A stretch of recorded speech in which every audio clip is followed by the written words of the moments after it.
कर ले, शहीदों के दिल में थी जो ज्वाला याद कर ले, जिसमें बहकर आज़ादी पहुंची थी किनारे पर, जिसमें बहकर आज़ादी पहुंची थी किनारे पर, देशभक्तों के खून की वो धारा याद कर ले। आज स्वातंत्र्य दिन, आज आपण सर्वजण इथे आपल्या भारताचा स्वातंत्र्य दिन साजरा करण्यासाठी जमलेलो आहोत। आपल्या सर्वांना स्वातंत्र्य दिनाच्या माझ्याकडून खूप खूप शुभेच्छा। आपल्याला माहित आहे आजचा दिवस म्हणजे तो जो आपला भारत देश हा ब्रिटिश गुलामगिरीतून मुक्त झालेला दिवस। ब्रिटिश गुलामगिरी म्हणजे आपल्या भारतीयांवर ब्रिटिशांनी लादलेले परकीय शासन। ब्रिटिश गुलामगिरी म्हणजे जिथे आपल्या भारताच्या संस्काराची आणि आत्मसन्मानाची लूट होती।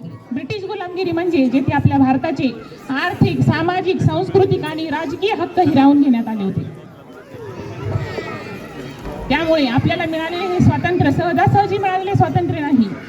झेलल्यात गोळ्या छातींवरती तरी ओठांवरती भारत माता की जय होती।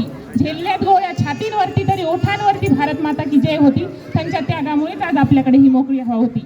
असे आपले थोर स्वातंत्र्य सैनिक महात्मा गांधी, नेताजी सुभाषचंद्र बोस, भगतसिंग, राजगुरू, सुखदेव, डॉक्टर बाबासाहेब आंबेडकर, स्वातंत्र्यवीर सावरकर यांसारख्या थोर नेत्यांनी आपल्या प्राणांची आहुती दिली, त्यांचे जीवन समर्पण केले।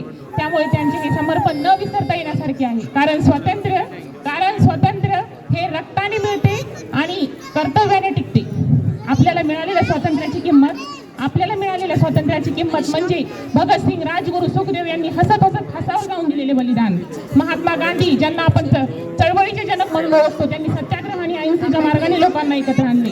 नेताजी सुभाषचंद्र बोस जेव्हा म्हणतात, तुम मुझे खून दो मैं तुम्हें आजादी दूंगा, तुम्ही मला रक्त द्या मी तुम्हाला स्वातंत्र्य देईन। लोकमान्य टिळक म्हणतात, स्वातंत्र्य हा माझा जन्मसिद्ध हक्क आहे आणि तो मी मिळवणारच। त्यांच्या ह्या एका वाक्याने संपूर्ण देश जागा होतो। ही आहे आपल्याला मिळालेल्या स्वातंत्र्याची किंमत। क्योंकि जिनके सीने में वतन बसता है उनके लिए हर मौसम बसंती होता है। अशा आहे आपल्या थोर स्वातंत्र्यवीरांना, ह्या मातृभूमीच्या वीर पुत्रांना माझे कोटी कोटी प्रणाम, मनापासून अभिवादन।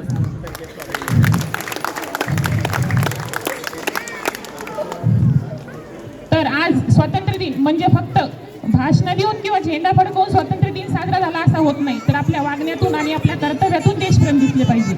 खरी देशभक्ती म्हणजे एक सुंदर भारत, संपन्न भारत, स्वच्छ भारत, सुशिक्षित भारत आणि एक संवेदनशील भारत घडवण्यात आहे। खरी देशभक्ती म्हणजे आपल्या भारताचे शत्रू बेरोजगारी, गरिबी, असहिष्णुता यांना ठेचून काढण्यात आहे। खरी देशभक्ती म्हणजे स्वच्छता, शिक्षण, पर्यावरण, महिला सन्मान, एकोपा यांना महत्त्व देण्यात आहे। तर यासाठी आपण काय करू शकतो? आपले शिक्षण प्रामाणिकपणे पूर्ण करणे, कायद्याचे पालन करणे, स्वच्छता राखणे, पाणी बचत करणे, पर्यावरण रक्षण करणे, झाडे लावणे आणि वेळप्रसंगी देश सेवा करणे आणि आपली ही सोसायटी, ह्या सोसायटीमध्ये एक कुटुंब समजून राहणे, हे आहे खऱ्या देशभक्तीचे लक्षण। क्योंकि ना सरकार मेरी है ना रौब मेरा है, ना सरकार मेरी है ना रौब मेरा है, ना बड़ा सा नाम मेरा है, मुझे तो बस एक छोटी सी बात का गर्व है, मैं भारत की हूँ और ये भारत देश मेरा है।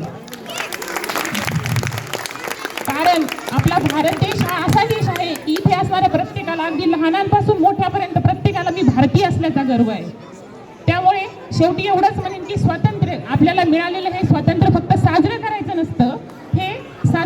नसतं, कारण स्वातंत्र्याची खरी किंमत ही तेव्हा कळते जेव्हा आपण एक जबाबदार भारतीय नागरिक म्हणून वागू। त्यामुळे स्वातंत्र्य हे फक्त साजरं करायचं नसतं, ते जपायचं असतं आणि पुढच्या पिढीपर्यंत पोहोचायचं असतं। चला तर मग विचार करू, कार्य करू, आपल्या भारताला पुढे घेऊन जाऊ आणि आपला हात तिरंगा असाच अभिमानाने लहरत ठेवू। थँक्यू।